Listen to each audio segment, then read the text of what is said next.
दोस्तों आपको मेरी ये कहानी कैसी लगती है मुझे कमेंट में जरूर बताएं और चैनल को लाइक शेयर और सब्सक्राइब करना न भूलें। पैर और चप्पल। बीरबल बहुत नेकदिल इंसान थे। वह सदैव दान करते रहते थे और इतना ही नहीं, बादशाह से मिलने वाले इनाम को भी ज्यादातर गरीबों और दीन दुखियों में बांट देते थे। परंतु इसके बावजूद भी उनके पास धन की कोई कमी न थी। दान देने के साथ साथ बीरबल इस बात से भी चौकन्ने रहते थे कि कपटी व्यक्ति उन्हें अपनी दीनता दिखाकर ठग न ले। ऐसे ही अकबर बादशाह ने दरबारियों के साथ मिलकर एक योजना बनाई कि देखें कि सच्चे दीन दुखियों की पहचान बीरबल को हो पाती है या नहीं। बादशाह ने अपने एक सैनिक को वेश बदलकर दीनहीन अवस्था में बीरबल के पास भेजा कि अगर वह आर्थिक सहायता के रूप में बीरबल से कुछ ले आएगा तो अकबर की ओर से उसे इनाम मिलेगा। एक दिन जब बीरबल पूजा पाठ करके मंदिर से आ रहे थे तो वेश बदले हुए सैनिक ने बीरबल के सामने आकर कहा, हुजूर दीवान, मैं और मेरे 8 छोटे बच्चे हैं जो 8 दिनों से भूखे हैं। भगवान का कहना है कि भूखों को खाना खिलाना बहुत पुण्य का कार्य है। मुझे आशा है कि आप मुझे दान देकर अवश्य ही पुण्य कमाएंगे।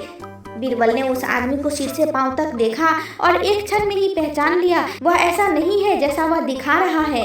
बीरबल मन ही मन मुस्कुराए और बिना कुछ बोले ही उस रास्ते पर चल पड़े जहां से होकर एक नदी पार करनी पड़ती थी। वह व्यक्ति भी बीरबल के पीछे पीछे चलता रहा।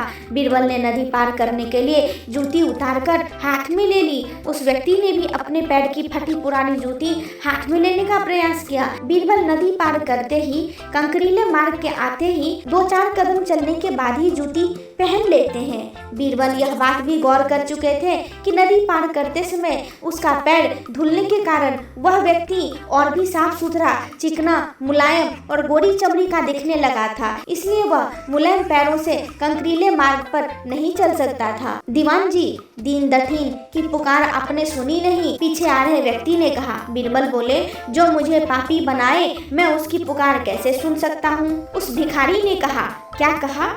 आप मेरी सहायता करके पापी बन जाएंगे? हाँ, वह इसलिए कि शास्त्रों में लिखा है कि बच्चे का जन्म होने से पहले ही भगवान उसके भोजन का प्रबंध करते हुए उसके माँ के स्तनों में दूध दे देता है, उसके लिए भोजन की व्यवस्था भी कर देता है। यह भी कहा जाता है कि भगवान इंसान को भूखा उठाता है पर भूखा सुलाता नहीं है। इन सब बातों के बाद भी तुम अपने आप को 8 दिन से भूखा कह रहे हो। इन सब स्थितियों को देखते हुए यही समझना चाहिए कि भगवान तुमसे रुष्ट है और वह तुम्हें और तुम्हारे परिवार को भूखा रखना चाहते हैं। लेकिन मैं उसका सेवक हूँ। अगर मैं तुम्हारा पेट भर दूं तो ईश्वर मुझ पर रुष्ट होगा ही। मैं ईश्वर के विरुद्ध नहीं जा सकता। न बाबा न, मैं तुम्हें भोजन नहीं करा सकता क्योंकि यह सब कोई पापी ही कर सकता है। बीरबल का यह जवाब सुनकर वह चला गया और बीरबल से हुई पूरी बात उसने बादशाह और दरबारियों को बता दी। बादशाह अब यह समझ गए कि बीरबल ने उसकी चालाकी पकड़ ली। अगले दिन बादशाह ने बीरबल से पूछा, बीरबल, तुम्हारे धर्म कर्म की बड़ी चर्चा है पर तुमने कल एक भूखे को निराश्री लौटा दिया, क्यों? बीरबल ने कहा, महाराज, मैंने किसी भूखे को नहीं बल्कि एक ढोंगी को लौटा दिया था और मैं यह भी बात जान गया हूँ कि वह ढोंगी आपके कहने पर मुझे बेवकूफ बनाने आया था।